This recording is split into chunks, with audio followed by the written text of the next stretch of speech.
স্বয়ং সূর্যের পুত্র, দেবী কুন্তির প্রথম পুত্র, সেই কর্ণ যার একটি বাণ আমার রথকে, সেই রথ যার ওপর মহাবলী অর্জুন বিরাজমান ছিলেন, যার পতাকায় স্বয়ং হনুমান ছিলেন, সেই রথকে তার একটি বাণ ধসিয়ে দিতে পেরেছিল।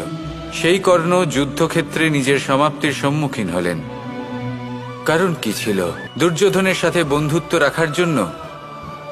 তার অনুচিত কর্মে কোনোদিন কোনো প্রতিবাদ করেননি, তাকে সঙ্গ দিয়েছেন এই নির্বাচন। যখন দ্রৌপদীর বস্ত্রহরণ হচ্ছিল, তখন তাকে বাধা দেওয়ার বদলে নীরব থাকার নির্বাচন, তার বিরোধিতা কখনো না করার নির্বাচন, এই নির্বাচনই কারণ হয়ে দাঁড়ালো কর্ণের পতনে।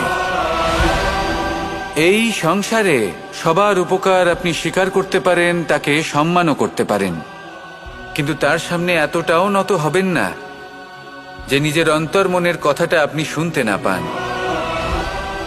নির্বাচন যদি ধর্মসঙ্গত হয় তবেই তা শুভ হয়। আসুন আমার সাথে ভালোবেসে বলুন, রাধা রাধা।